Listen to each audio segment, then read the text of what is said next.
Un certain nombre de détenus se lancent dans une démarche entrepreneuriale, création d'associations ou d'entreprises, quel que soit leur statut juridique. Ce sujet de l'entrepreneuriat des anciens détenus peut être considéré comme important sur 2 points. D'une part, on sait que la réinsertion des anciens détenus par le travail est une source de réduction de la récidive. Or, seuls 25% des sortants de prison réussissent à trouver une activité professionnelle régulière dans les 12 mois après la sortie.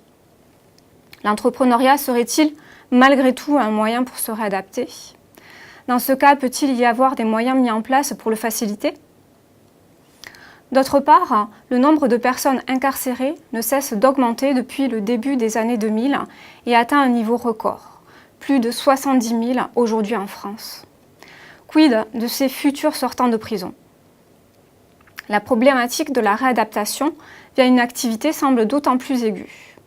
Nous avons donc cherché à mieux connaître les caractéristiques des sortants de prison devenus entrepreneurs, mais également à mieux comprendre la démarche qu'ils ont suivie. Notre recherche a 5 principales conclusions. 1. Nos résultats soulignent tout d'abord une volonté de résilience à travers l'acte d'entreprendre. Il s'agit d'une manière de soigner son estime de soi, mais également de changer son propre destin. Pour les sortants de prison, l'entrepreneuriat semble donc être une opportunité de reconstruction face au traumatisme de l'incarcération. 2.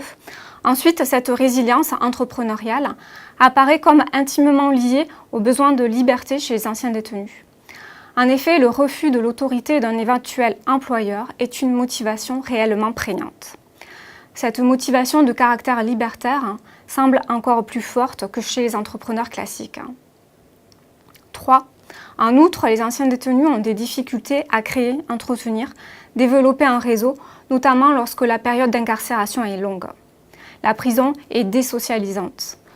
Or, il est communément admis que le réseau est considéré comme un levier important dans la réussite entrepreneuriale, l'activité entrepreneuriale étant, selon les termes de Granovetter, encastrée dans des réseaux de relations sociales. 4.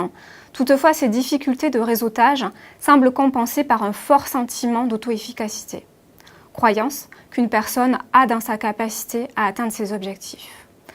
Un facteur favorisant l'intention entrepreneuriale. 5. Enfin, concernant le volet accompagnement, les résultats montrent l'absence de formation spécifique en entrepreneuriat, même si certaines initiatives individuelles existent parfois. Par exemple, un visiteur de prison qui était lui-même un ancien entrepreneur et qui endosse un rôle d'accompagnateur. Les anciens détenus qui se sont fait accompagner ont pour la plupart préféré cacher leur passé. Les résultats de cet article conduisent à 2 préconisations. 1. Le taux de récidive en France est très élevé. La prison ne semble pas remplir sa fonction de réinsertion, fonction pourtant largement utilisée comme justification à l'enfermement. En outre, la prison ne semble pas mettre les personnes détenues dans la meilleure position pour entreprendre. Développer des formations à l'entrepreneuriat semble alors intéressant, tout en sachant que la prison constitue une barrière. Il est nécessaire d'appeler les pouvoirs publics à diminuer la population carcérale et à développer à la place de la prison des peines alternatives. 2.